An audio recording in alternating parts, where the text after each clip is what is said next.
ये बिल्कुल ही एक तरफा निष्कर्ष है, पर संभव है। ये एक संभावना है, लेकिन ऐसा जरूरी नहीं है। जीनियस शब्द जेनेसिस से बना है। जेनो का मतलब है सृजन या रचनात्मकता या सृष्टि का स्रोत।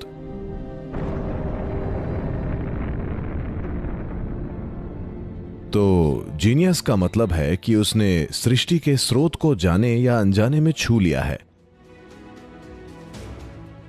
या तो आप चेतन होकर जीनियस होने की ओर बढ़ सकते हैं या अचेतन ही जीनियस बन सकते हैं। जब मैं अचेतन ही जीनियस बनने की बात करता हूं, तो आप बीथोवन का नाम ले सकते हैं। वो एक अचेतन जीनियस हैं। उन्हें नहीं पता है कि वो एक संगीतकार क्यों हैं, लेकिन वो हैं। वो सुन नहीं पाते, लेकिन फिर भी संगीत उनमें बहता है। क्योंकि अपनी बहुत अच्छी आवाज की वजह से आप संगीतकार नहीं बनते, आप अपनी सुनने की असाधारण क्षमता की वजह से संगीतकार बनते हैं। तो कोई व्यक्ति जो कि सुन भी नहीं सकता, अगर संगीतकार बनता है तो वो एक अचेतन जीनियस है। हो सकता है कि वो सामान्य ध्वनियां न सुन पाए हों, इसीलिए उन्होंने किसी और चीज पर ध्यान दिया हो।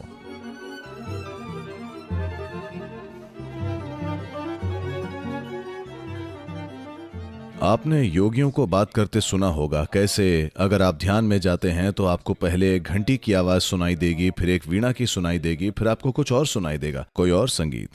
आपने सुनी होंगी ना ये कहानियां। तो हर चीज पता है ना, वो बहरे थे, वो बाहर की कोई भी आवाज नहीं सुन सकते थे, तो शायद उन्होंने कुछ और सुनना शुरू कर दिया और ध्वनियां खुद को रूपों में बदलने लगीं, कोई भी रूप हो, और वो एक महान संगीतकार बन गए। तो संभवतः ये एक अचेतन जीनियस है। हम कोई फैसला नहीं कर सकते, पर यह मुमकिन है। लेकिन आप ये बिल्कुल नहीं जानते। हो सकता है कि वो जागरूक रहे हों, लेकिन यूरोप में होने के कारण वो ऐसी चीजें बोल न सके हों। तो हो सकता है कि वो संगीत तो बाहर निकालते रहे, लेकिन इसके बारे में कभी भी बोल नहीं सके, क्योंकि किसी खास समाज में यह सब बोलने की मनाही थी। अगर वो भारत में होते तो जो कुछ भी चाहते सब बोल सकते थे, क्योंकि यहाँ सुरक्षा का जाल था।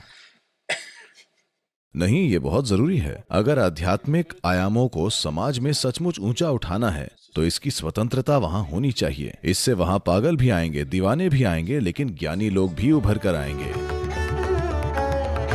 आपने गणितज्ञ रामानुजन के बारे में तो सुना होगा।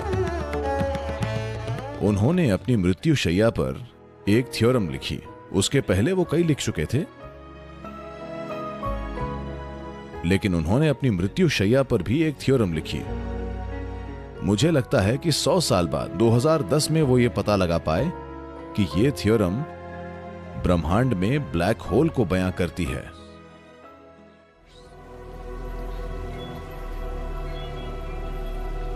सौ साल पहले, जबकि ब्लैक होल की संकल्पना का वैज्ञानिक समुदाय में अस्तित्व भी नहीं था, लेकिन उन्होंने ब्लैक होल की गणितीय परिकल्पना तैयार कर दी। ब्लैक होल को गणित में बयां कर दिया गया।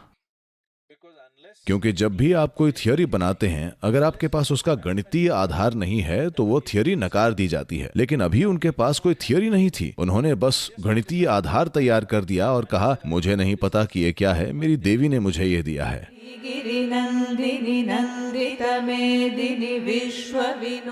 जैसे कि ईशा योग केंद्र में हमारे पास लिंग भैरवी है, इसी तरह कुछ देवी देवता सृष्टि में एक प्रतिष्ठित खिड़की की तरह होते हैं।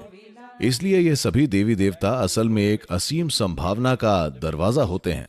अगर आपको ये पता हो कि दरवाजा कैसे खोलना है, तो आपके लिए ये एक असीम संभावना बन जाता है। उनके लिए वो सब गणित बन गया, किसी दूसरे व्यक्ति के लिए वो संगीत बन गया होगा, वहीं किसी और के लिए ये कुछ और बन जाता है। या अगर आप सचेतन इसकी ओर बढ़ रहे हैं, आप जो कुछ भी चाहें वो आप इसे बना सकते हैं। अचेतन अगर आप वहां पहुंचते हैं, तो ये ब्रह्मांड का एक आयाम बन सकता है। तो गणित की खोज आपके क्लासरूम में नहीं हुई है। अपने गणित के टीचर को मत कोसिए, ये तो ब्रह्मांड की प्रकृति है।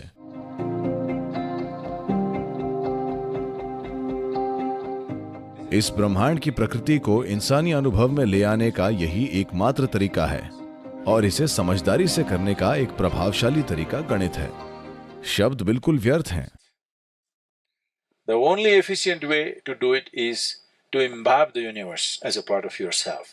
That's what yoga means. Yoga means इसे करने का एकमात्र सफल तरीका ये है कि इस ब्रह्मांड को आप अपने एक हिस्से के रूप में आत्मसात कर लें। यही तो योग का मतलब है। योग यानी ये एक हो चुका है, हर चीज एक संयोजन में है। इसे सही अर्थों में जानने का यही एकमात्र तरीका है। यही मायनों में इसकी व्याख्या करने का गणित एक अच्छा तरीका है। तो किसी के अंदर जीनियस कई वजहों से आ सकती है, लेकिन उसके लिए ये जरूरी नहीं है कि रामानुजन अपने पिछले जन्म में एक गणितज्ञ रहे हों या बीथोवन एक संगीतकार रहे हों। ये जरूरी नहीं है।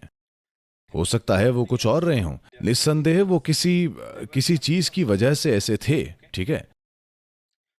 निश्चित रूप से वो अपने भीतर एक विकास की अवस्था में थे जो इस जीवन में संगीत या गणित या किसी और चीज के रूप में प्रकट हुआ है। लेकिन ये बिल्कुल जरूरी नहीं है कि वो संगीतकार या गणितज्ञ रहे होंगे। बस इतना है कि उन्होंने किसी तरह वो खिड़की या दरवाजा खोल लिया। इसी वजह से उनके लिए जीवन का एक आयाम सहज ही